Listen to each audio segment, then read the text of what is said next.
Kiedy masz jakieś hobby, kochasz to hobby, a potem znajdujesz przyjaciół, którzy też mają takie samo hobby, wtedy staje się to sposobem na życie i staje się jedyną rzeczą, o której myślisz.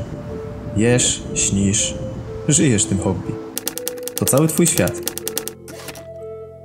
A jeśli masz szczęście, jeśli masz dużo szczęścia, możesz zamienić to hobby w pracę. Nawet w karierę. Plan na całe swoje życie. Tylko co się dzieje potem? Twoje życie z czasem zaczyna być do bani. I bardzo szybko, nawet częściej niż rzadziej, to hobby przestaje być częścią twojego życia. Wypaliłeś się. To nie było to, czym kiedyś było. Wędkarstwo. Weźmy na przykład karpiowanie. Nie lubię się pakować. Nie lubię planować. Nigdy nie mam na to czasu. Wolę moment, kiedy wędki są już zarzucone i nie musisz nic robić. Ale kiedy kumpel, który mieszka w Ameryce, mówi ci, że musisz przylecieć do Stanów, spróbować złowić się siotra, to po prostu pakujesz się i lecisz. Wędkuję tak długo, że to już nie jest hobby. I to skłoniło mnie do myślenia. Dlaczego nadal to robimy? Odpowiedź brzmi: bo to fajna sprawa. Pamiętasz te czasy, gdy wpisywałeś w przeglądarkę, jaką wędkę kupić? Na samym początku, kiedy chciałeś zacząć łowić ryby? Bo tego nienawidziłeś? No nie. Bo hobby to fajna sprawa. I to jest coś, co po prostu trzeba kontynuować. Uczyć się, doskonalić, poznawać nowych przyjaciół, którzy robią to samo co ty. W tym tkwi sens. Znalazłem się w sytuacji, w której poleciałem do Stanów tylko po to, żeby po prostu pójść na ryby. Bez żadnego innego powodu, niż czerpać z tego przyjemność. To do ludzi, którzy mogą czuć to samo co ja. Którzy są trochę wypaleni, niepewni, czujący, że to praca, może nawet obowiązek. Idźcie na ryby. Tak po prostu. Bez żadnego innego powodu, niż żeby cieszyć się tym i dobrze się bawić.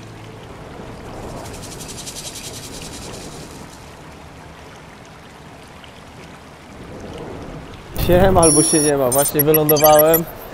Czekam na Rafała, za chwilę ma podjechać, żeby odebrać mnie z lotniska i ruszamy do niego na chatę, a jutro prościutko z powrotem na lotnisko, bo lecimy do Seattle i z Seattle ruszamy na jesiotry. No nie wiem, co sobie nawet myśleć na temat tych jesiotrów. Z tego, co zdążyłem się już rozeznać od Rafała i tam poczytałem troszkę, ale niewiele, to dorastają do nawet 3 metrów i przy tej długości potrafią ważyć nawet 650 funtów, a nie wiem, czy nawet nie więcej. Więc Rafał mówił, że we trójkę jak jedziemy, bo jedziemy Rafał, Grzesiek i ja, to jak złowimy nawet takiego 9 stóp, to jest jakieś 2,70 metra, to będziemy mieli zabawy na przynajmniej godzinę. Także zapowiada się niezły materiał z tego.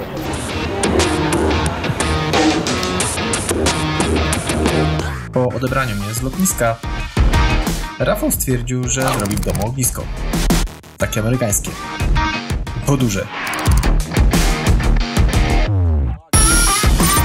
Tak mi mówisz, że piekle będzie. Ale ja już na tamten moment padałem z nóg, więc oboje stwierdziliśmy, że warto przespać się chociaż parę godzin. Bo rano, jeszcze przed świtem, znowu czekała nas przejażdżka z powrotem na JFK. Ile tych godzin temu byliśmy, Rafał? Weź, kurwa. Z 10 godzin temu? Chyba nie, gdzie? Mniej nawet. Z powrotem walizka i z powrotem samolot. Ale tym razem nie.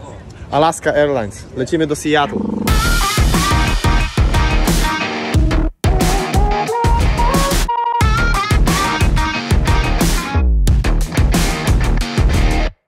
Pani też do was? O, chyba mamy... We got a national sports team on the plane. Mamy to! Let's go! Idziemy na jesiotry.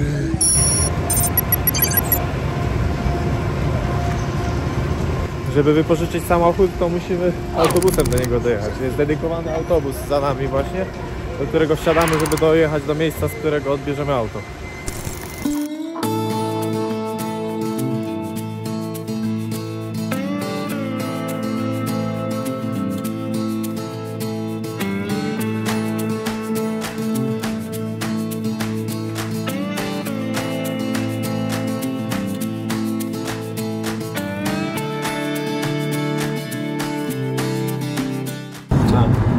Okej, Zostało nam ile? Godzina 24 do miejsca docelowego, ale jest plan, bo przyjeżdżamy na miejscu o 5:30, żeby zobaczyć sobie, obejrzeć w jakich okolicznościach przyrody. Po 12 godzinach podróży nie jesteśmy dalej zmęczeni, jedziemy dalej. Tak.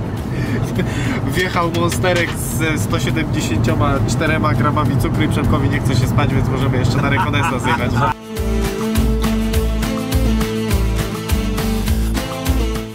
Najlepszą podróż to był Przemek, jak on przyleciał kiedy przyleciał Przemek w niedzielę, tak? No do końca tygodnia by z Wilna poleciał do Poznania, z Poznania do Warszawy, z Warszawy do Nowego Jorku. Wykąpał się u mnie i poleciał do Seattle. Kurwa, i zjadał samochodem. I teraz zapier... 5 godzin samochodem.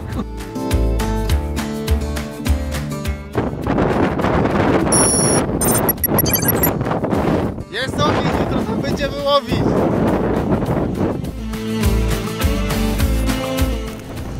Teraz kupujemy licencję, a przy okazji jeszcze parę snajperek.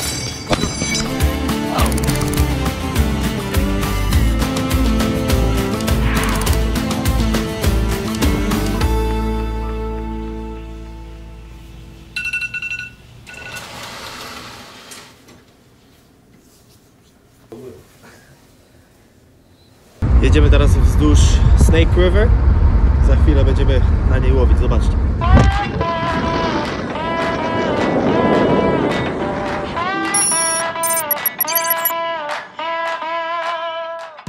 Łowimy dzisiaj coś? Pogoda jest muala. Pachnie jesiotrologiem.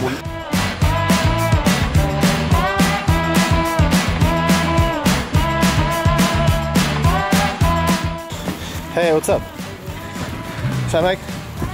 What is it? Przemek.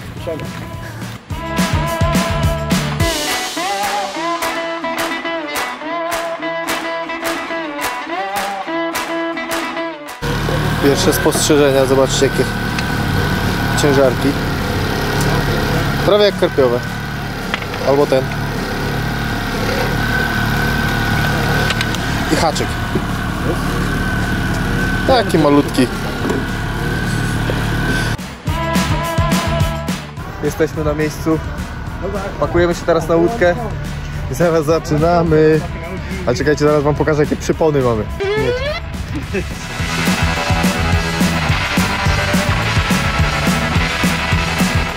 Just like for parts. Yeah, we gotta take the barb off of that though. Okay. So it's barbless. Czyli bez zadziorów. Jaki rozmiar. 9 out. 9 out? Jesus Christ. So when we get bit, I'm gonna set the hook, and then whoever wants to start us off, come get the rod for me. Usually be backing out in a hurry. So if you got rod first, just be cranking fast, keep the line tight. And we're just gonna go chase him down. We're not really pumping on him yet. We're not really trying to lift him yet. We're just trying to catch up to him. Once we get caught up and he slows down, then we'll start pulling on him. Okay. I'll show you the right way to pull on him once we get that far. Czyli zasada jest taka, że w momencie kiedy jest branie, jest jakiś myk z tym zacięciem. Chłopaki opowiadali właśnie, że w momencie kiedy jest branie, to lepiej dać guide'owi zrobić tą pierwszą robotę, bo pustych zacięć bywa mnóstwo, kiedy przyjeżdżają po raz pierwszy wędkarze i próbują sami zacinać jesiotry. Zobaczymy, z czym to się je, bo nie mam żadnego pojęcia, jaki szkopuł tkwi w tym, że zacięcie jest tak trudne i no, trzeba mieć wprawę w tym. Snake River to rzeka w Ameryce Północnej, w zachodniej części Stanów Zjednoczonych. Jej długość wynosi 1674 km. Ma swój początek na terenie Parku Narodowego Yellowstone, a następnie przepływa przez stany Idaho, Oregon i Washington. I to właśnie nieopodal styku tych trzech stanów mieliśmy łowić zamieszkujące w niej ogromne jesiotry.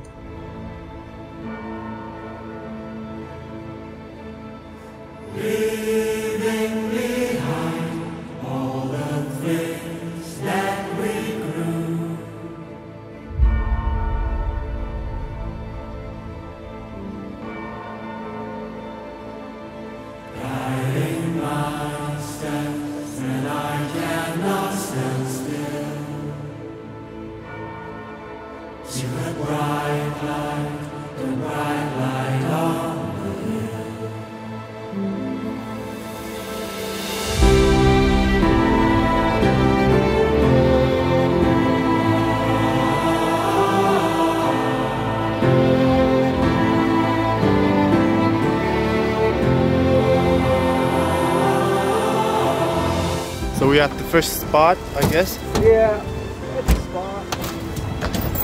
Carpy looking. Some snags. There goes the anchor. So we're gonna just fish right here. Więc praktycznie pod nogami będziemy łowili, można powiedzieć. Nie, tutaj będziemy łowić basy. A, basy. Stwierdzimy tam. A, okej. Widzisz jak tutaj woda się zawraca? Widzisz jak tutaj woda schodzi? Aha, I tu jest to kółko się kręci? okej. Tu jest taki whirlpool. Tutaj będziemy łowić. Tutaj na całości, po całej tej łacie. One przeważnie siedzą zaraz przy nurcie. Gdzie się ta woda zawraca. Więc mamy brzuszek łososiowy, malutki haczyk. Helicopter style. That's how it's called in carp fishing. There it is.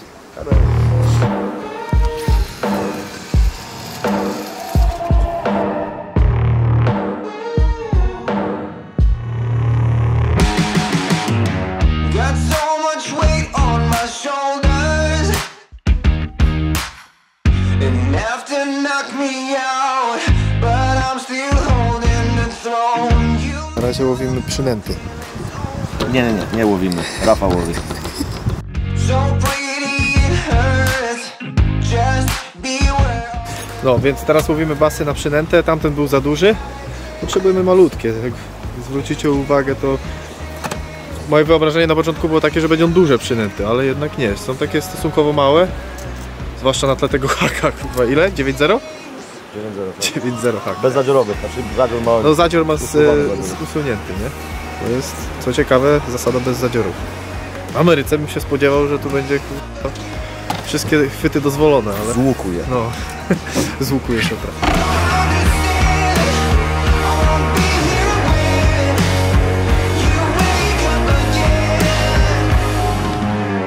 Got so much I need to cover.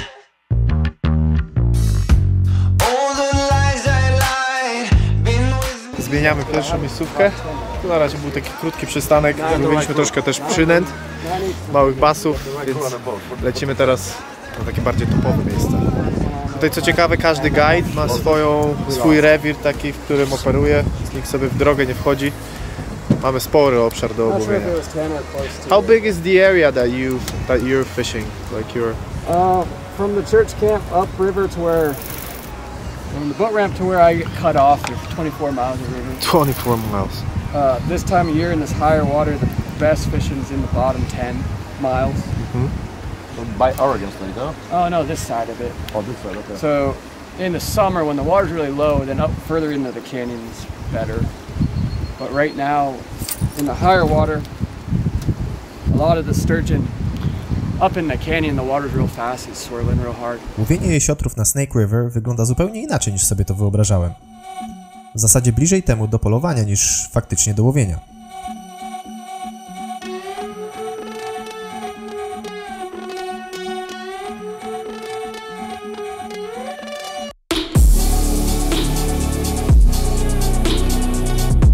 W jednym miejscu spędzaliśmy nie więcej niż pół godziny. W sumie to ten sposób jest bardzo atrakcyjny, zwłaszcza dla kogoś takiego jak ja, kto lubi na to, co się dzieje, popatrzeć z góry. Widoki zapierają dech w piersiach.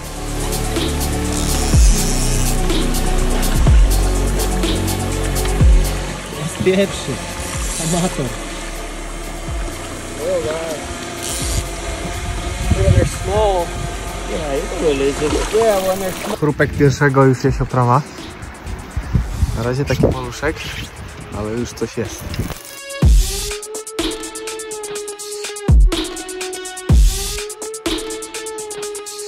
With her, if you want to catch her and if you tried to get her every day, you would probably get her 4 out of every 5 days. That's great. 7 foot 10 inches, like it's a nice one. It's not real big. She doesn't fight at all. What's her name again? Bubbles. Bubbles. She's got a cyst on her lip, like the size of a ping pong ball on her lower lip. So when you grab her by the lip, you feel it. It's like a blow in a bubble.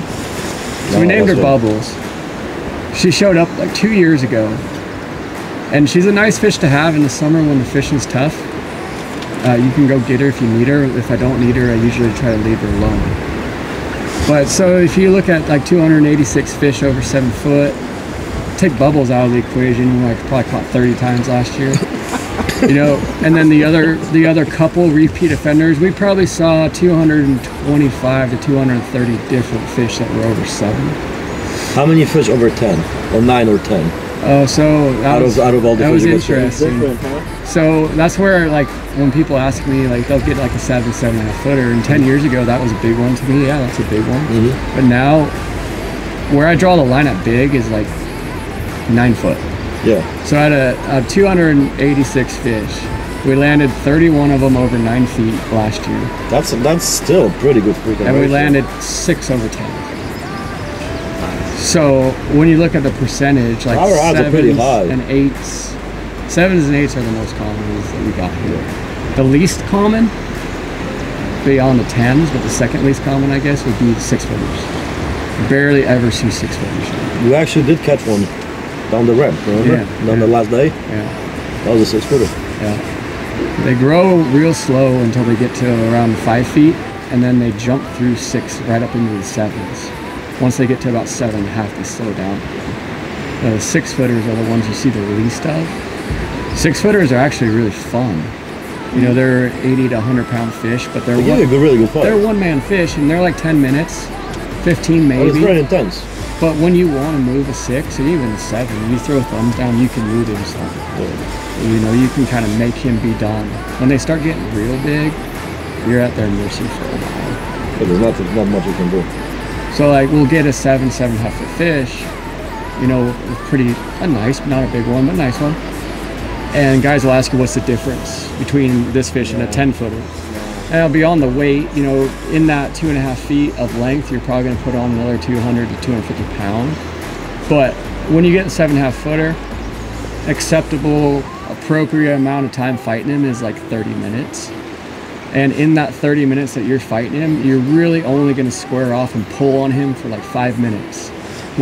A fish that size, you can only pull when you're close to him. And you back down on that fish, when you get there, you pull, and the first thing he does is he runs away. And then you just chase him over there, and you pull, and he runs away. So in 30 minutes, you pull for 5. If you fight a 10 for an hour, you're going to pull on him for 55 minutes. Because he doesn't run away from you. He sits down there and just takes. And they just take it. Is the line, you just take that half a crank right back down on top of him, and you lean on it some more. That's the only way to get him to the point eventually. So that the way they're built, everything they want to do is lay down, right? Their pectoral fins are out. They're not down here like most fish. They're out. They have a lot of traction. Their mouth's underneath. So when you're on top and you're pulling up, like you're working on him, that's going to tire him out. When he's 150, 200, 300 feet away from you, you can't translate that pressure to him through that line. So you just got to go down there and you get on top of him and just lean. The more you can stay on top of him, the faster it'll be. But yeah, the 7s, they just keep on running from you. They won't let you catch up. And what was the biggest caught here? My biggest is 11 foot 3 inches. So approximately, what's the weight of that? Size? No, the weight's gonna go with their spawning cycle. And these fish, it takes them around 40 years to get to 5 feet long, and 5 feet long is about when they start to spawn. After they start to spawn, they're only spawning once every 4 to 5 years. If you get a big female that going into the 5th year of spawning, all those eggs can equal up to like 40% of their body weight. Jeez. Now, if you catch one right after, when you get one right after spawn, they'll be real skinny. We call them rails. Big fat ones are barrels and rails. So if you took the same 9 foot fish as a barrel, you're looking 300 to 325 pounds probably. That same fish, What size? 9 foot, Really? as a barrel. That same fish, if it's skinny, 200. 9.6, a big 9.6 is probably 350. 350? What about the 11? No, the 11 I got was skinny, and that was probably the only reason we landed it. Probably 300 pound foot fish, 350 at the most. I've fished, or I've hooked over the years like 3 uncatchable fish out here that you spend 2.5 to 3 hours on, you can't move them. You see them, you get them close to the beach eventually, but you can't get them. And those fish are probably excess 12 foot long, and who knows, 500 some pounds. There are a few of those out here. They're not fish that you want to mess with. You just I would don't. love to mess with them. You're never gonna get him. That's the thing. Really? You can't. Do they run away into the current? No, they just take it and they just pull, but they don't panic. Big fish don't panic. Just like our carp. So like the big ones, log. the 3 that we've hooked, and this is 3 of them in 18 years. So it's not like it's an every day or every year or even every 5-year thing. But when they show up, you can't wear them down. And eventually you guys just can't do it anymore. And eventually you're like, well, it's been 3 hours, 3.5 hours, let's try it. And you try it at the beach and you pull a hook or break the line or something goes bad. It's not really possible. But like my 3 biggest ones I've ever landed here were 11 foot 3 inches, 11 feet, and then 10 foot 10. And they were all on the skinnier side. The biggest barrel I've ever managed to get was 10 foot 7. Anything over 10's real good. Anything over 9's big. We'll see something along that size eventually here in the next 3 days. But...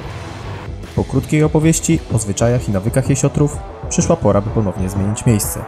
Zmiana, która przyniosła niesamowity rezultat.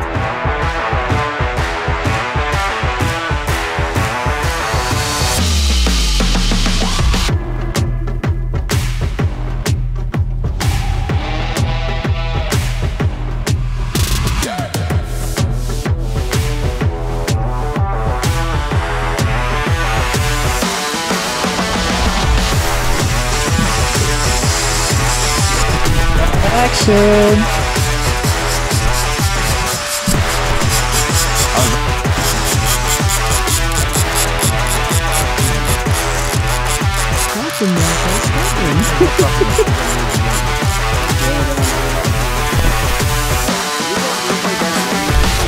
Come back to this, I should.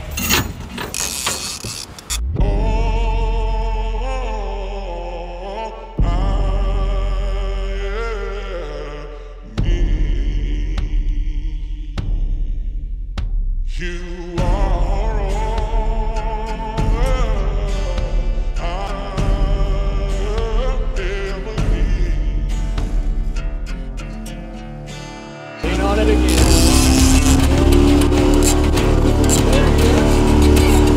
Znalazłeś go wczoraj? Right here. Oh! Let it out. Come off, let it out. Get the ball off, let it out.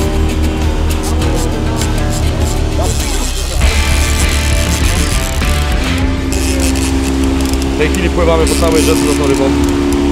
Staramy się ją dogonić, skrócić kąt. Ale co, wygląda, że to będzie duża impreza.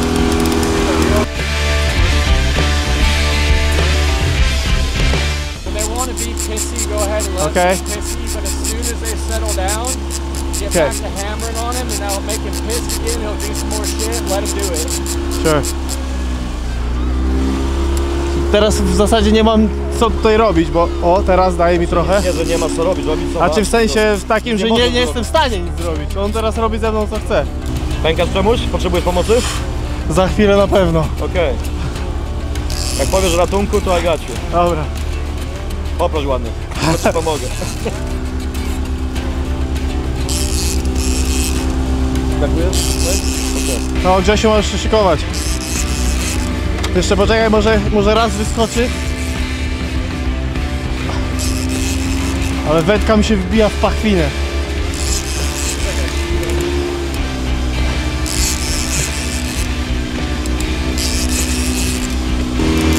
Dobra, zmiana. Zmiana. Grzesiu, dawaj.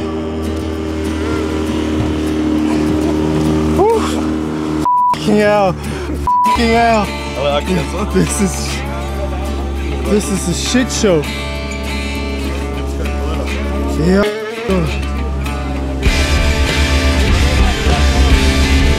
Nie wiem ile to trwało, 5 minut? 10 może? Taka pompa, że masz rzeczy. Ja już nie mam siły. Przedramienia nie czuję. To jest poważna ryba. Ja pierdolę, wyskoczył przed całą łódką.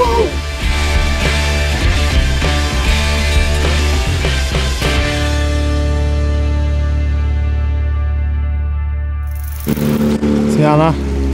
Niewiarygodne co tu się dzieje. O, mamy korek taki. Właśnie, that's I could use that one from the very beginning. I feel my leg like Trzymam cię jak coś. What you think about this one? Nice one. So what you came here for? Yeah, hell yeah.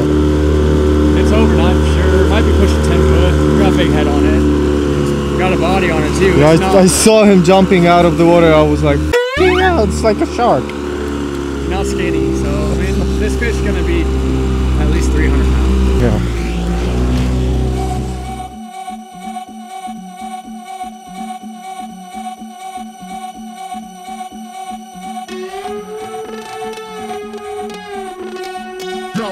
Get the speaker box loud, hitting that stuff till you hearing that sound.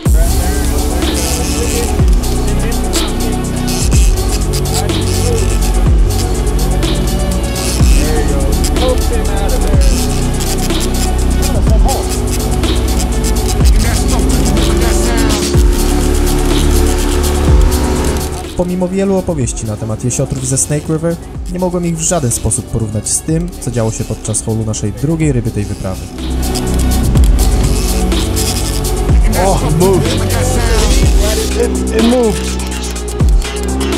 Yeah, it's moving towards the current. Wyobraźcie sobie, że na dnie rzeki leży 200-kilogramowy głaz, a wy macie go oderwać od dna wędką. Goes on the other side.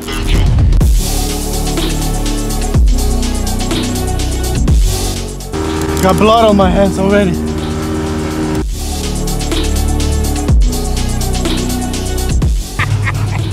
Nawet nie wiem jak to opisać. Mam wrażenie, że zaraz mi się złamie albo wędka, albo plecy.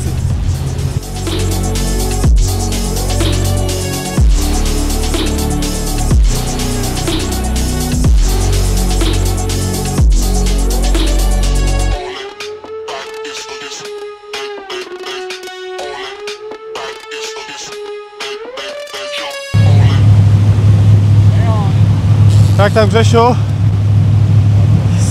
Co? Łatwo nie jest, nie ma lekko.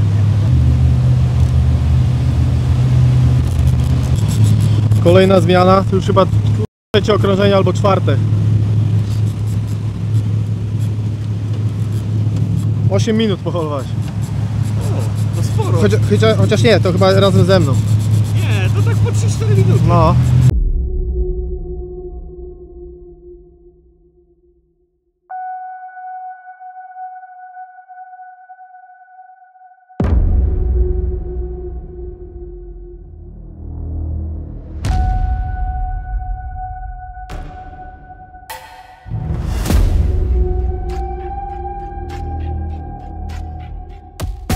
Hell, how fast we were moving?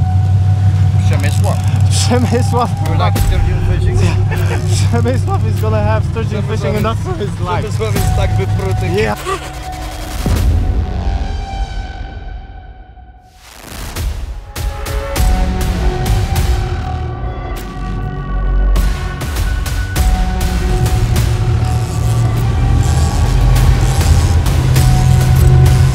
Uczuję ci w tej wodzie ją wyciągnąć. Kurwa.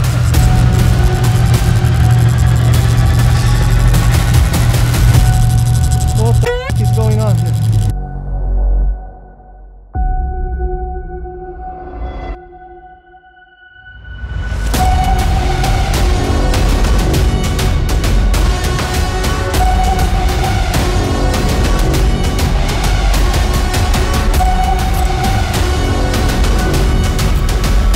Kołowrotek zakrwawiony.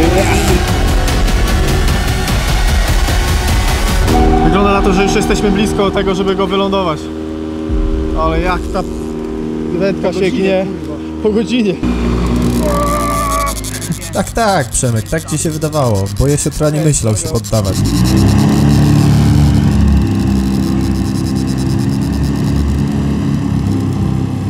Już się witaliśmy z gąską, już przypływaliśmy do plaży i musimy spływać, bo znowu wyciąga linkę.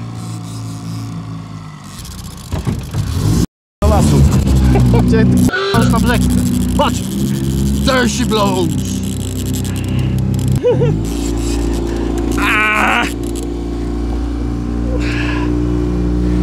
Po kilku minutach podjęliśmy jednak próbę lądowania jesiotra na plaży.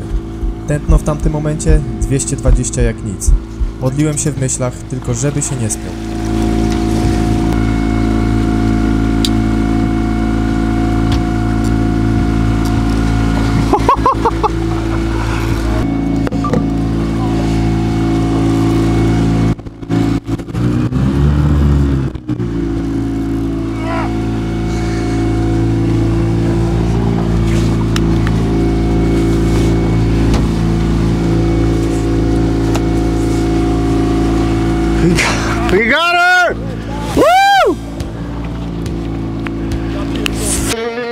Bro, it's enormous!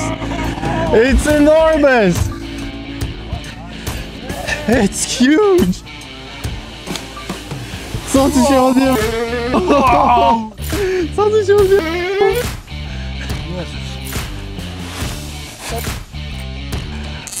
O, patrz! Oh my god, the mouth. The size.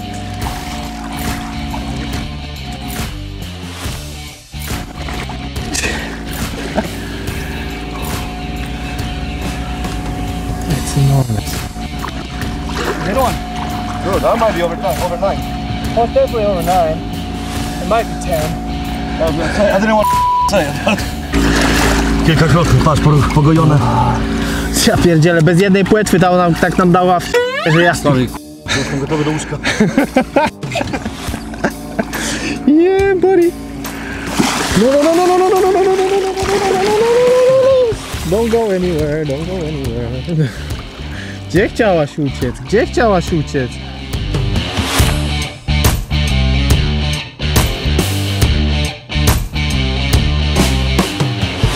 Right there.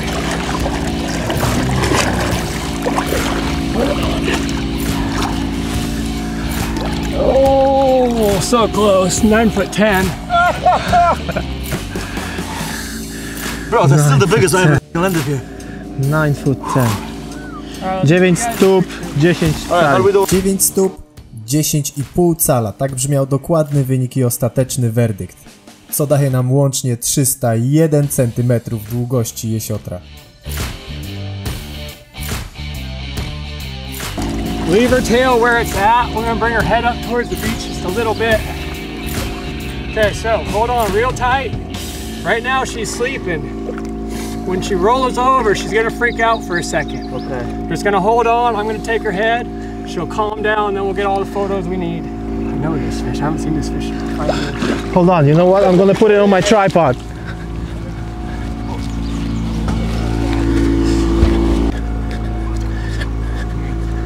Wow. Yay. Hold on a second. Wow. It's huge. We're gonna be up here. Right under her nose. What do you guys think? Pretty good one? Bro, that's amazing. My God! Wow! What an animal, bro, what an animal! Ale to zdjęcie mogliście już oglądać u mnie na Instagramie. Jedno z najlepszych zdjęć, jakie kiedykolwiek miałem zrobione z rybą.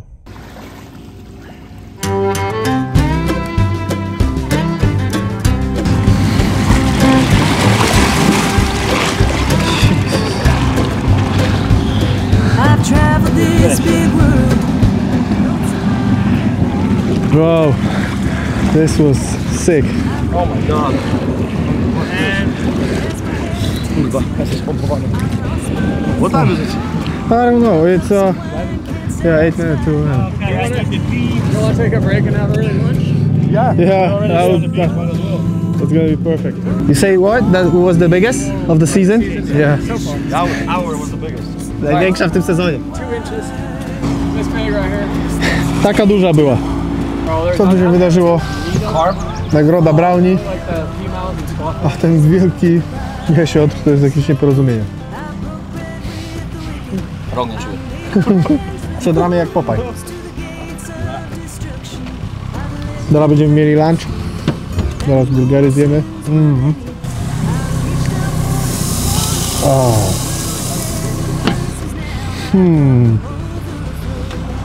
Nagroda.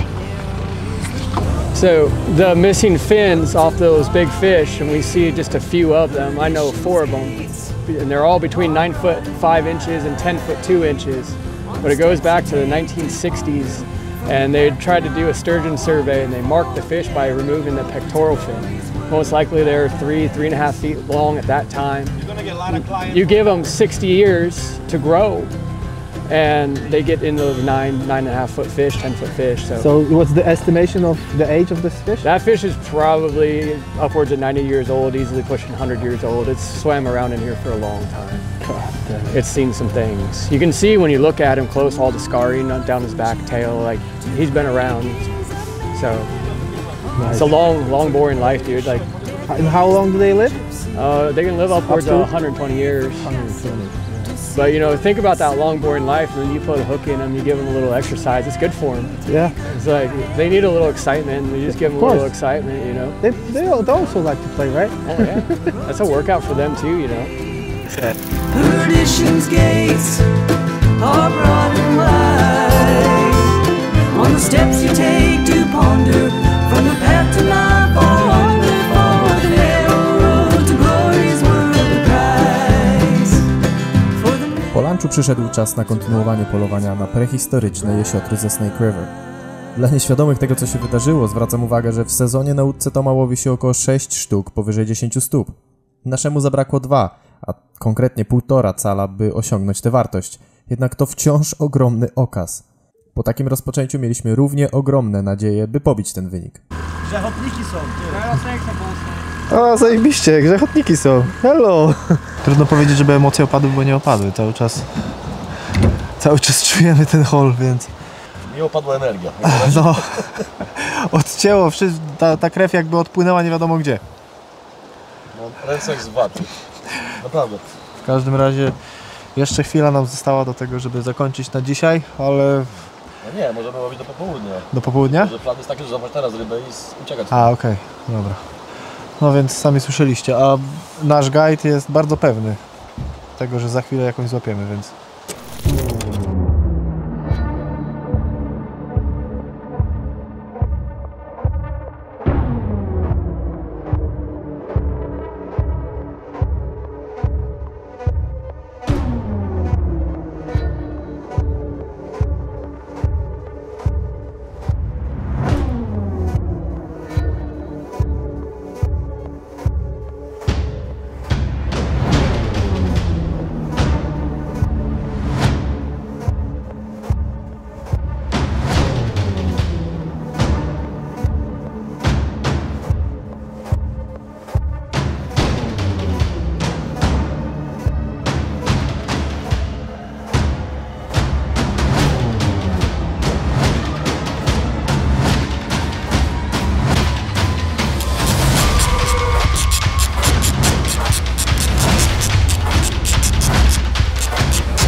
Jest kolejny.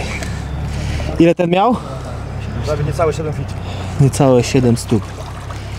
Czyli ponad 2 metry. Możesz go obrócić do wody. Niech ucieka.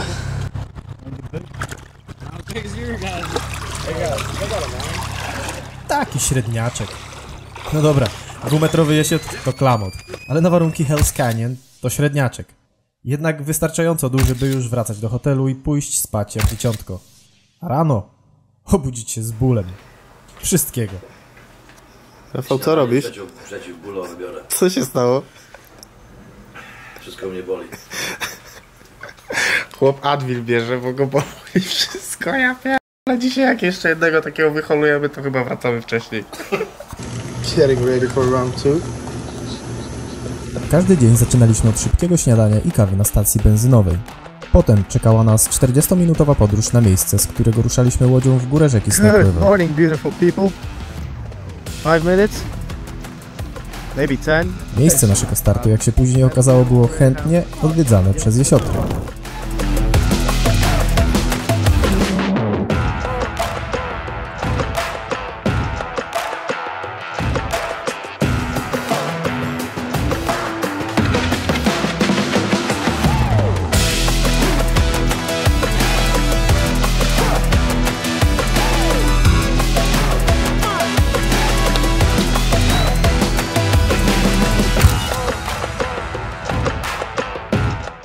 Dzień dobry, dzień drugi. My już mamy pierwszego 7. Jeszcze nie wypłynęliśmy. No jeszcze nawet dobrze nie wypłynęliśmy. Tutaj jest parking, samochody stoją, mamy od razu Tom mówi, a zarzucę tutaj szybko na rozpoczęcie i 7 feet? Niecałe, no. Jakieś niecałe 7 feet na dzień dobry. Yeah, it was fast. So yeah, second day, let's go. The weather is nice today. Sunny, so I'm hoping for those drone shots.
Dobra passa nas nie omijała. Po szybko złowionym jesiotrze z rampy, gdzie codziennie startowaliśmy, przyszła kolej na następnego. Ale to, co się wydarzyło, było co najmniej dziwne. Sam Tom powiedział, że nigdy czegoś takiego nie widział. Co?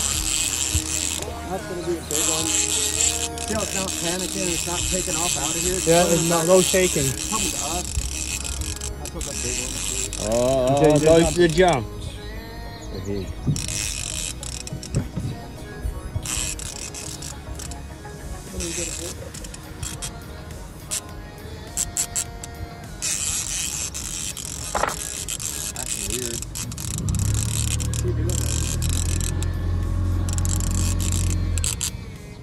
Come on, jump in the shallow. That was crazy. Na początku nie wiedzieliśmy, z jakiej wielkości rybą mamy do czynienia. By po chwili zobaczyć ogromnego jesiotra, który wynurza się na płyciźnie, jakby nie zdawał sobie w ogóle sprawy z tego, że ma hak w pysku. Is it a sturgeon? I think it's super big. I don't know. Might not be big at all. Yeah, it's small fish. Huh. No, like it's a short one. Not really short. Not really short. The fight was started, I think. Yeah. Oh, the tail looks fucking massive. Back is super weird.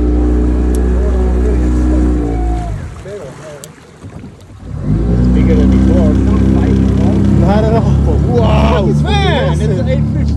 Wow.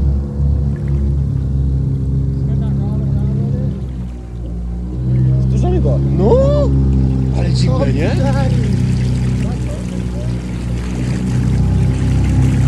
It might be a broken tail, guys, but I don't know why she's down here now. That's the face, man. We probably know this one. Well, that's not a small fish. It's actually super weird, isn't it? Broken tail. Is it? That ate something, right? Yeah, I just caught it a couple days ago. What's happening?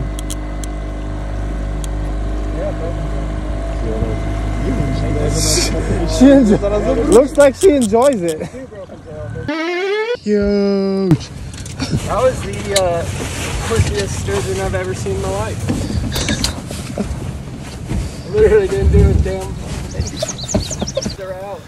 Co tu się wydarzyło? Co tu się wydarzyło? 7-8.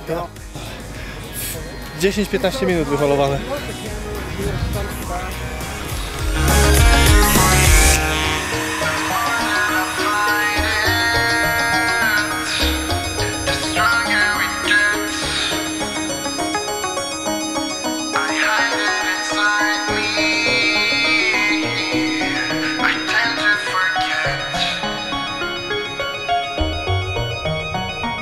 taki początek dnia, drugi już jesiot. Ten poddał się praktycznie bez walki, więc pewnie jest zmęczony, dlatego nawet nie będziemy długo z nim na brzegu przerywali, wypuszczamy i lecimy dalej po większe. Polujemy na 10-stopowego. Let's get her on our way.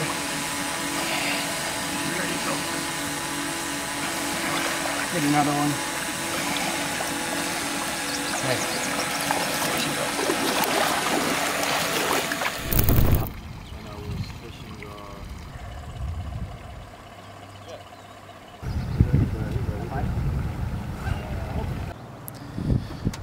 So Tom, what's the test curve on those rods? 30 pounds? 30 pounds. They're pretty light, actually. Those are light. So can you imagine that in carp fishing the most popular are like between 3 and 3.5? Yeah. Sometimes you get more, especially when you use like a baiting rod where you have like a rocket that you fill in with bait. And these are stiffer, like up to 7 pounds, but it's still 7. Chugging that shit out there to, you know, bait up the swim. Yeah. These are 30s. I like these ones. I had these ones custom built for me. Yeah. But those are like made for sturgeon fishing, or those these are like actually originally the blanks were made for just albacore tuna. Yes.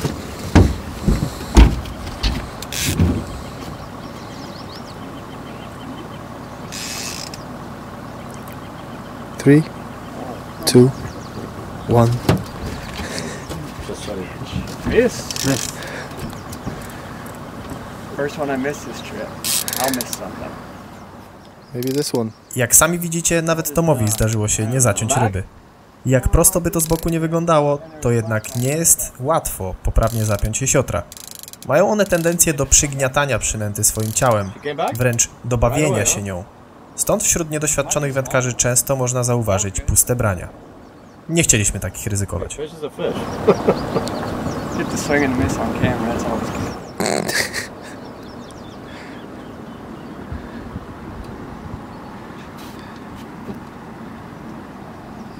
If you be nice, maybe I'm not gonna post it. Oh, you gotta put it all on there. As long as you got one of me drilling one, I can have a swing and miss. You'll like my swing. These fish are messing hard though. Just can't get them. Yeah, I was telling them. But yeah, these are 30-pound edge rods. And I had 50. They gave me some 50-pounders to try. Those are made for halibut. These ones are made for like albacore tuna, which are pretty small, West Coast tuna, like 20, 30-pound tuna. But the heavy rods, they work really good if you're in the ocean or if you're in halibut. So you fish for halibuts in States too? I don't. Alaska. They do it in Alaska. Oh, yeah. They send rods up there. But if you're pulling on something straight up and down, those 50s did really well. But if the fish Which for halibut, it makes sense. Yeah, and the Columbia sturgeon, they're straight up and down a lot. It makes sense. But these fish here, they like to get out. And when they're out here, the 50s just wouldn't bend enough.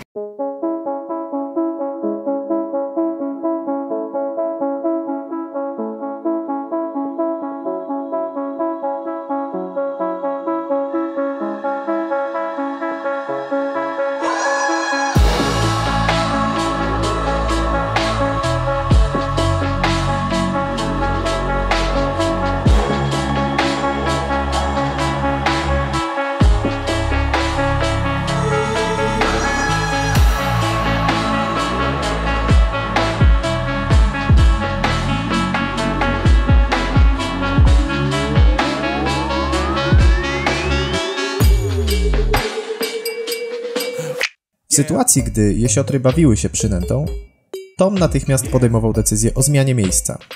Oznaczało to w praktyce, że ryby są małe, a nam przecież na takich nie zależało. Chcieliśmy łowić jak największe, zwłaszcza po takim rozpoczęciu jak wczoraj.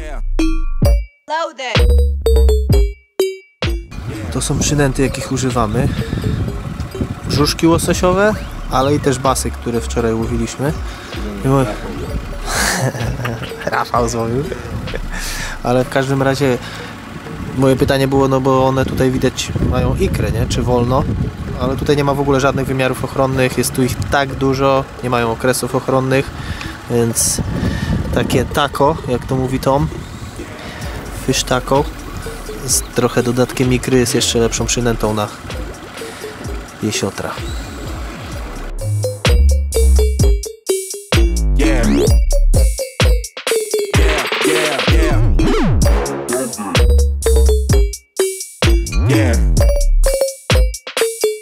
Gdy ryby przestawały współpracować, mieliśmy wtedy czas, by delektować się tym, w jakich warunkach możemy wędkować. Trudno to opisać słowami. Na szczęście od tego mam kamerę i dron.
We're back!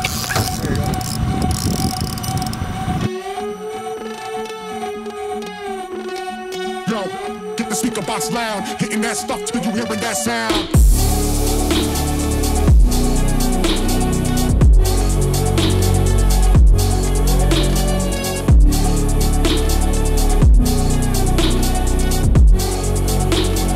Hitting that stuff till you hearing that sound. Daję to.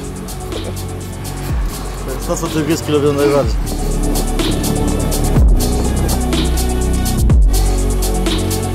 Hitting that stuff till you hearing that sound.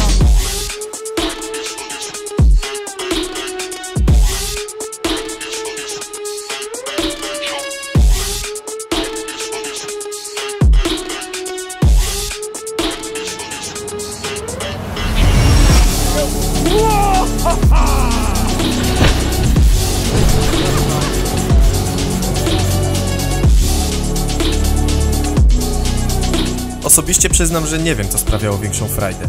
Czy siłowa walka z jesiotrami, którą można porównać do martwych ciągów na siłowni, czy ich spektakularne skoki do wody, no niemal jak delfiny.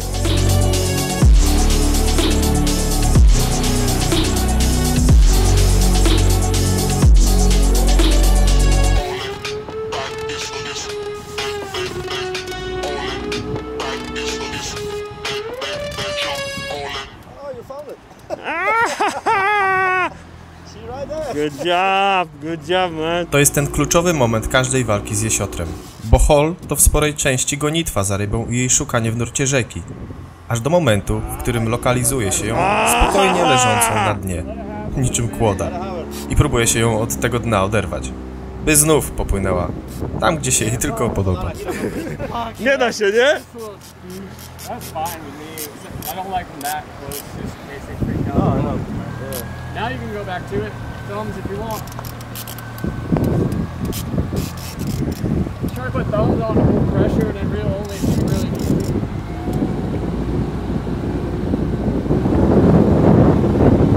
Lean back a little more. Straight, get your back straighter.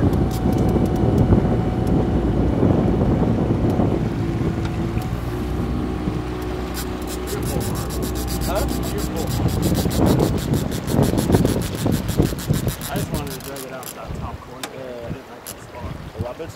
There's a rock point. It's a lot cleaner down here.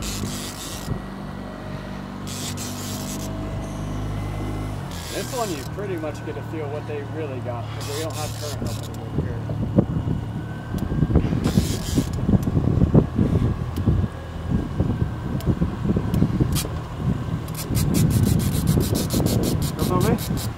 Yeah.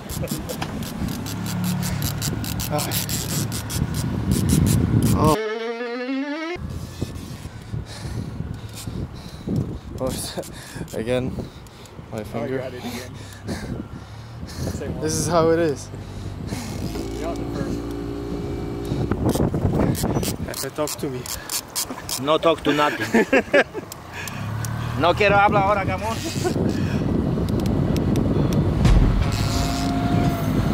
Yeah. Let's go. We just gotta go hard. I go the hardest. I bring the pain. Not what you used to. It's all part of the game. Yeah, I just gotta go hard. I just gotta go hard. Go hard. Go hard. Look, it's right. We were anchored right behind us. We were fishing right here. How big is? Oh, that's probably 8 feet. That's not the one we got on. This is like literally laying in the exact same spot. Never been a rat, but I know where the cheese at. You'll never get a trophy cause they all here where we at. You better believe that. When it's all said and done, I'll still be here standing. Never took a loss and it ain't something that I'm planning. I dare you to say something. My focus is A1. Every dog has its day. It's been mine since day one. This is real grinding. I'm still climbing. While you still trying, I'm still shining. It's real blinding. And I'm getting hotter too. Talking top two, I'm not a two. You let the pressure bother you and I do what I gotta do. Let's go hard.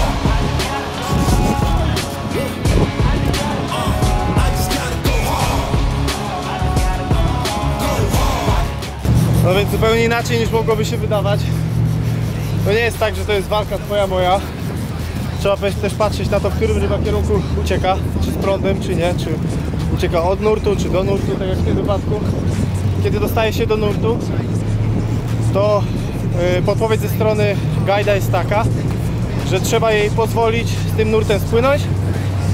Po pierwsze, nie ma co się z nią siłować, bo tutaj już jest warka po prostu ponad nasze siły. Ale po drugie, spływamy w dół rzeki do ładniejszego miejsca do tego, żeby się z rybą móc w odpowiedni sposób obejść, czyli z delikatną plażą. Więc jest orka ogólnie i tylko to chciałem powiedzieć.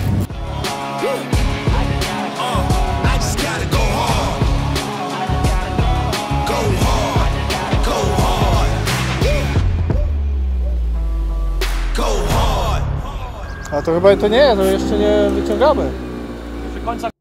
To nie ma jeszcze wyciągania.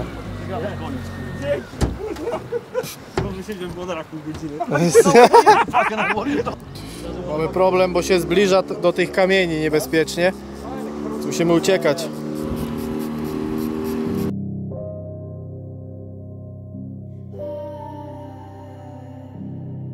Można powiedzieć, że na skraju nurtu mieliśmy przewagę. Tam, gdzie woda była spokojna, można było starać się rybę zmęczyć. Problem robił się dopiero wtedy, gdy jesiotr zdecydował się na walkę w nurcie.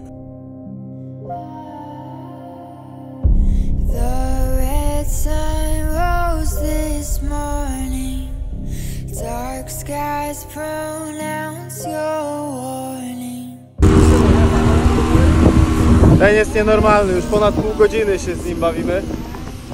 On się z nami bawi.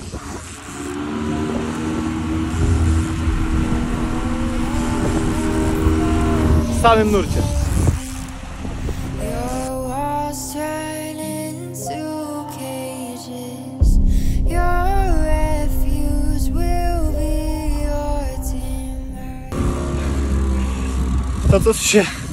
To co tu się dzieje jest po prostu nie do opisania. Nie wiem ile holujemy tę rybę. Jutro jest jeszcze jeden dzień, a ja już nie czuję pleców. To jest jakieś nieporozumienie, ja się tego nie spodziewałem.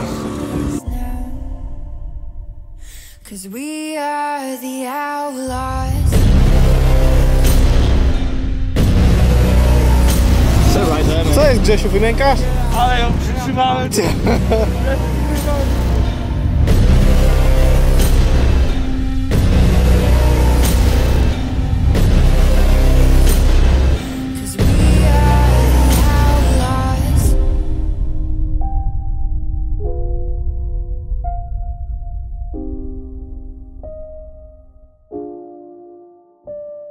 Triangle of male, rounded, okay. Female. Okay.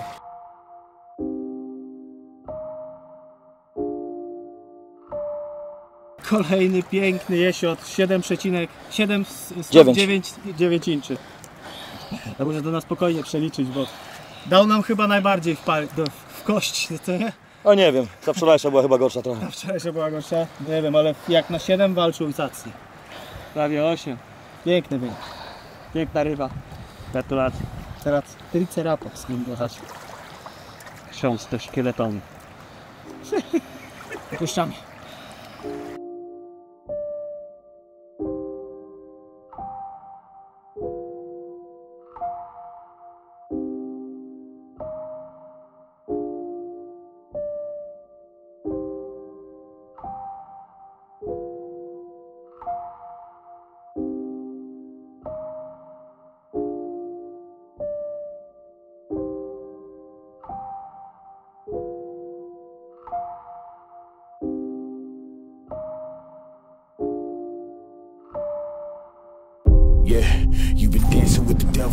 Co tam pan Tom powiedział? Pan powiedział, żebyśmy pamiętali, że sami o to prosiliśmy. Czyli jesteśmy w dupie. Zachciało się jesiotrów. Powiedzieliśmy, że jeszcze jednego.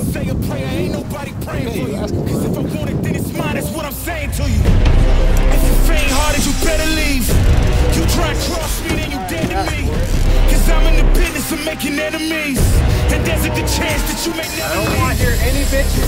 Comfortable you should never be, cause I'm bringing pain if we should ever meet. Tonight you should really find a lifeline. Outlaws come alive in the nighttime. Cierpciało, coś chciało. No. Going up?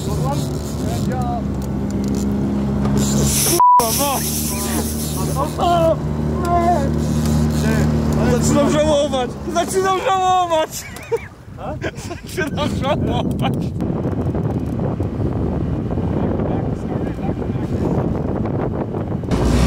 Tam za mną Grzesiek holuje chyba już ostatniego, na 100% ostatniego jesiotra na dziś. To jest drugi dzień. Ja już nie mam siły, więc nawet nie będziemy prosić, nawet jakbyście prosili o kolejną, to powiem, ja mówię pas, weto, holujcie sobie we dwóch, ja już nie mam siły. To, co tu się dzieje, jest po prostu nie do opisania. Jak Rafał wyskoczył z propozycją tego, żebyśmy pojechali na jesiotry, to tak sobie pomyślałem, kurde, te jesiotry przecież w Polsce, jak jedziemy na karpie i gdzieś na jakimś łowisku jest jesiotr, to raczej tak, no nie, to nie jest to, po co się jeździ na ryby, nie? Na karpie w tym wypadku, ale konkretnie pojechać na jesiotry i to takie, które ważą, tak jak ten chociażby wczoraj, blisko 200 kg, to ja mogę na takie ryby jeździć regularnie.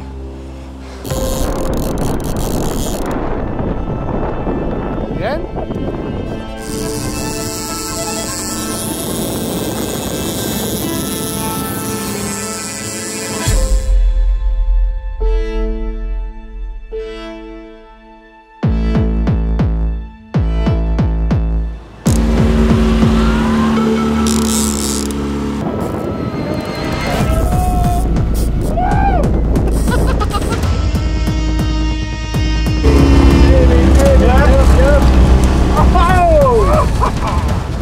Kolejne logistyczne zagranie.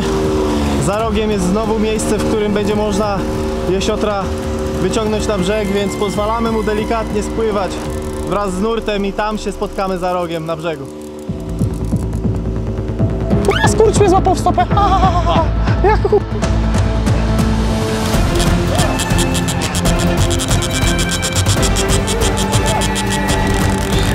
Chcę bardziej tutaj, o! O, yes!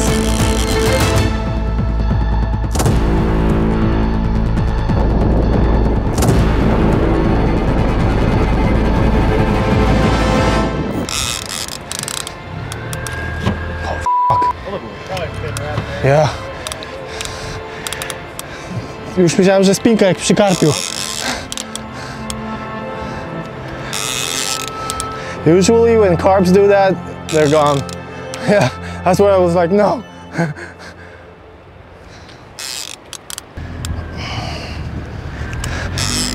Up, up, up she goes, up she goes, up she goes.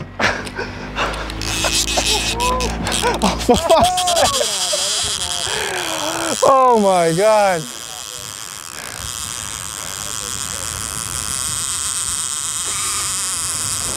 No way. No way. Oh, we're going over there. Yeah. Co tu się dzieje? Zatrzymaj ją. Oh God, no. To jest tak jakby od początku teraz zaczynamy. Ja, prosto w ten rwący potok.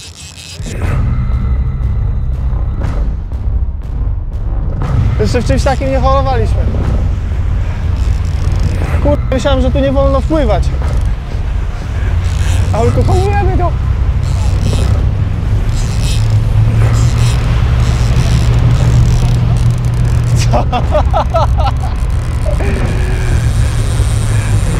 Yeah, ale znowu. Yeah.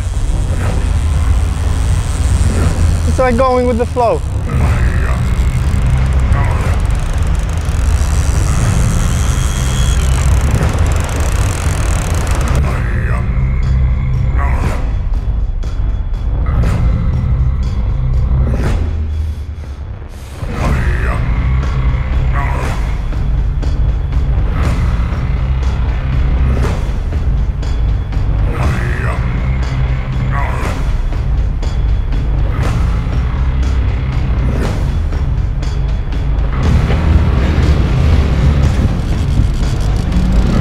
Chciałbyś z tego miejsca kogoś pozdrowić? Panią od matematyki. Zawsze mi mówiła, że nic ze mnie nie wyrośnie.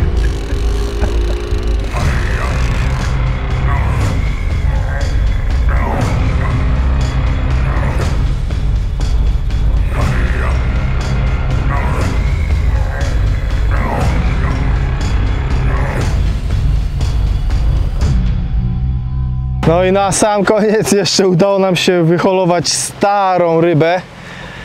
Tom mówi, że ma takie ślady czarne na brzuchu, tu na nosie. A to rozumiem, że są... These are the marks that you say that it's...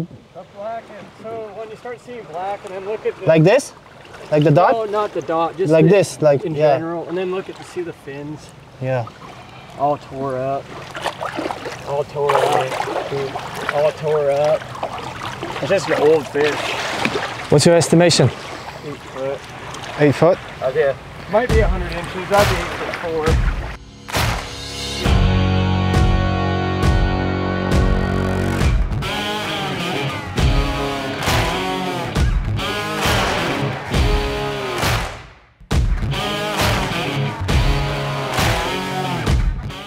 Kolejny piękny 8 i 6. Niesamowicie, stara ryba, poranione płetwy, mnóstwo śladów już tego, że jest tutaj naprawdę dinozaurem. Coś niesamowitego ten napad.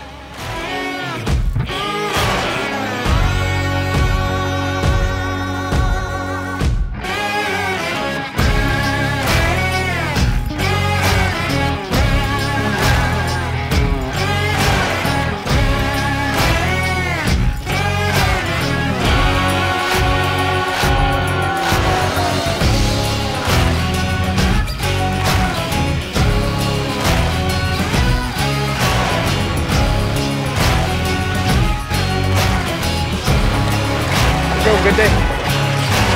Happy times.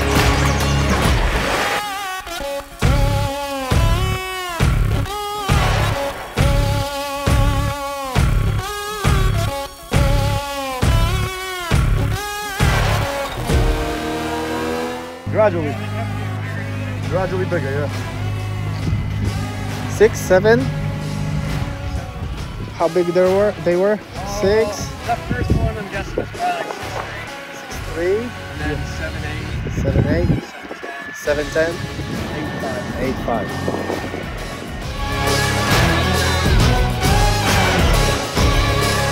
Takim wynikiem zakończyliśmy drugi dzień walki o życie na Snake River.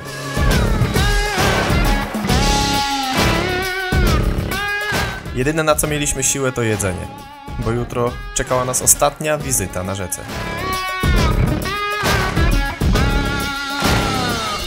Po udanym dniu pizza, ale to jest hit z bigosem. Kapusta kiszona, Nie dość, że kapusta kiszona i kiełbasy, to jeszcze zamiast sosu tradycyjnego jest sos musztardowy. Zaczynamy dzień trzeci, a ja poprosiłem Toma, żeby mi dał jeden z zestawów, na którego wyciągnęliśmy jesiotra na pamiątkę. Zobaczcie, tu w ogóle nie ma miękkiej gry. Jaki ten krętlik jest zajebiście duży. No i ten hak. Jakaś no, po prostu paranoja. Jak taki duży hak można używać. Wyobraź sobie taki na karpie? 100% finezji. A propos zadziora właśnie jest zgnieciony. Dzisiaj ruch, oprócz karpiologa, który kręci stąd film, jeszcze jakiś TV show będzie. Więc mam konkurencję. Niech mi tylko w kadr nie wchodzą. I nam ryb nie poszło. Łódek, a łódek. To miejsce naszego codziennego wodowania. Dzisiaj dzień trzeci, ostatni. Zobaczymy, czy uda się nam pobić dotychczasowy rekord, który padł dnia pierwszego. Rekord tego sezonu, tak też się na tę chwilę składa. Mamy ogromne nadzieje na 10-stopowego, więc zobaczymy, czy uda się tego trzeciego dnia 10 stóp położyć na brzegu.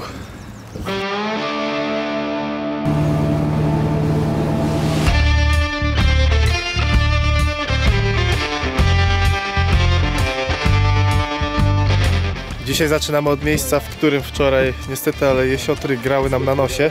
Volleyball Beach, tak się nazywa ta miejscówka.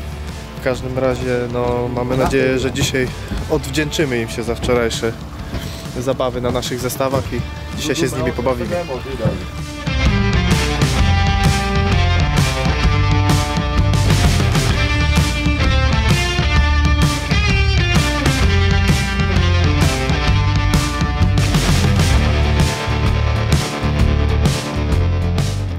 Zobaczcie, gdy jest taka możliwość, to parkujemy w takich krzakach.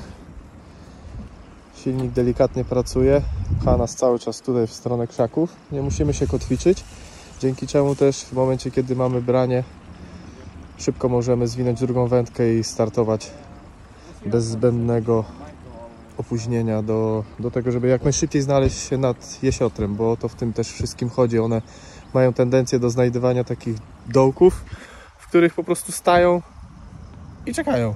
Możesz sobie próbować go poderwać z dna, ale on ci na to nie pozwoli. Do momentu, kiedy nie zatrzymasz się łódką bezpośrednio nad nim i wtedy po prostu moja, odrywasz go od dna i zaczyna się dalej zabawa. Wiecie, że w Stanach można zarabiać na łowieniu ryb? Nie mam tu na myśli bycia sponsorowanym wędkarzem czy youtuberem. Nie chodzi mi też o rybactwo. Chodzi mi o łowienie ryb, a konkretnie północnych szczupaków, na wędkę i dostawanie za to pieniędzy od państwa. When they put the dams in, before dams, right, you had a river, it's moving water, and then once they dammed it up, then you have these impoundments where the water doesn't move. And bass, walleye, squawfish, anything can, you know, populate. That's what they like. It warms the water up for one, and it gives them easier feeding for another because it slows down the migration of the salmon steelhead. They actually have to swim through the impoundments rather than get just blown down by the current.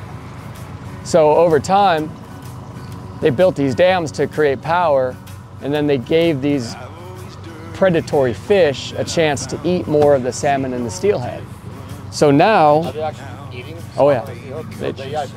So they have rubber lips, they have no teeth, but at the top of their esophagus and the back of their throat, they have these fangs. And they curve back into their stomachs. So they can absolutely eat live fish. Now we have Washington Fish and Game, and this bounty deal, the bounty program only runs for 5 months. Dwayne over here, he can come up to these power lines and catch the pike minnow, this first 100 yards, and he can turn them in, but if he were to go up there 2 more miles, he can't turn them in. It's just main stem, Snake River and Columbia River, that's it. So starting on May 1st, they open this bounty season. Washington Fish and Game does the collections, Bonneville Power Company does the payout. The first 25 fish they catch for a cumulative for the entire season are $6 each, 26 to 200, $8 each, and then every fish over 200 for the rest of the year is worth $10. Dwayne makes around $100,000 in 5 months. God bless America, man. Make $150,000 catching fish. And all they have to do, all he has to do is every day he has to go in, because you can't just stockpile them in the freezer. You have to go turn them in every day. Turn them in every day, or every 36 hours. And they have a fish and game person sitting at a boat ramp in Clarkston. He goes in with a bucket of fish, gives it to the guy. The guy will measure them, make sure they're legal fish, because if they're under 9 inches, they're not worth money. And then they write you a voucher. Dwayne, he starts out the year, you usually just see him still fishing, but he'll start out with the chicken liver and the worm. And then when he really makes his money is in the summertime, and he's fishing for them at night. Nighttime is good?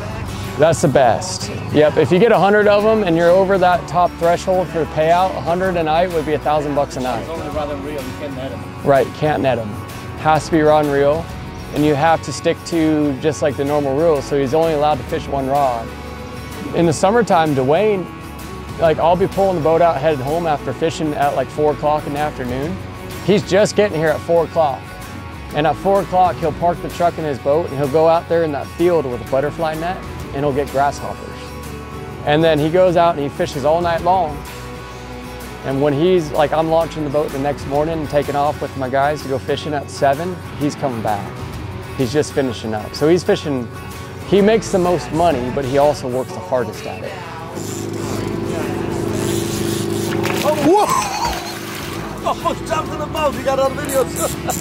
Choć trzeci dzień nie zapowiadał się, żeby był równie owocny jak poprzednie, to jednak nie poddawaliśmy się. Aktywnie szukaliśmy, gdzie jesiotry mogły skryć się od palącego słońca stanu Waszyngton. Z tego powodu popłynęliśmy w górę rzeki, by spróbować tam swoich sił.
Taka miejscówka, żeby zjeść lunch.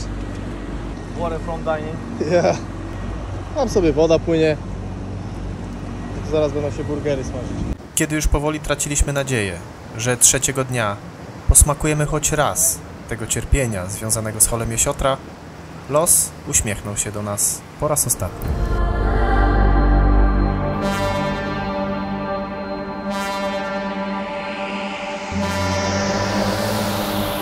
We're back! Baby!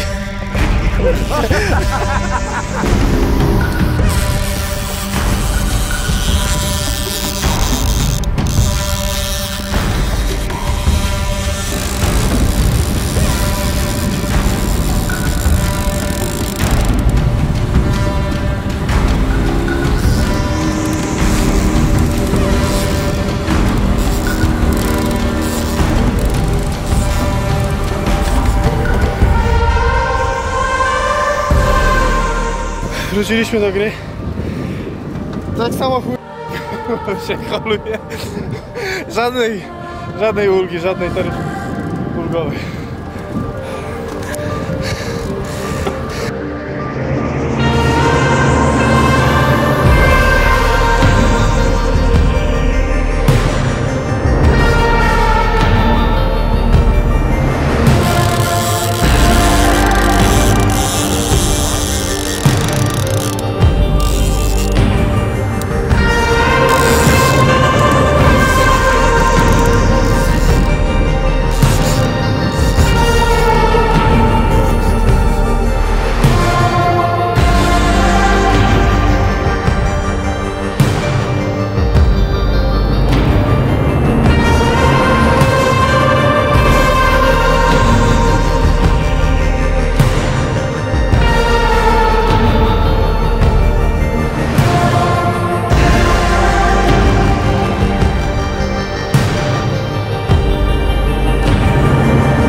6 stóp, 5 inczy, skończyło się bez sesji.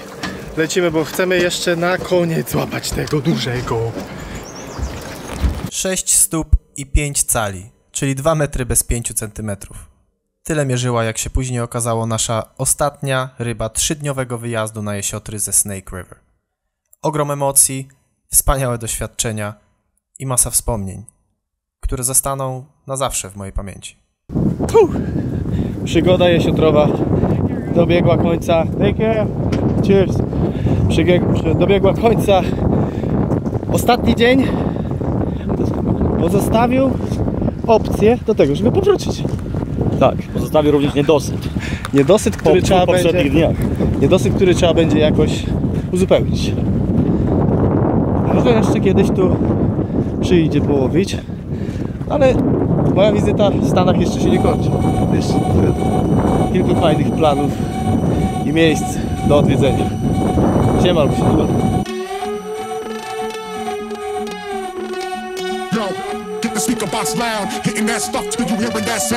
Najpierw szybko jeszcze zarzucę wędki, póki te dwa są w podbieraku i dopiero się nimi zajmę. Bo może być ich tam więcej.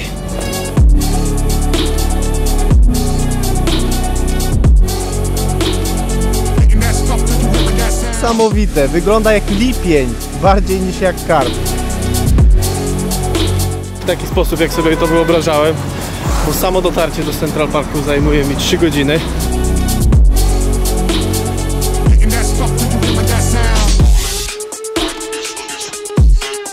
Została nam jeszcze godzina łowienia.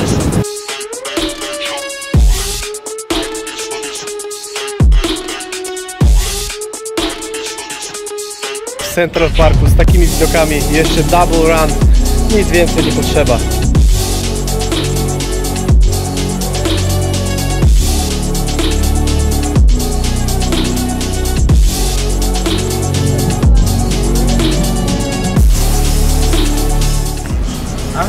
Czy mogę prosić o zdjęcie? Oczywiście. Fajny masz ten background z tymi drzewami. Zaraz tam będzie zdjęcie. Czas zapolować na basy i maski. Karpiolog otwiera się na inne metody wędkowania w Stanach. Bez dwóch zdań. Czego się tam drzesz?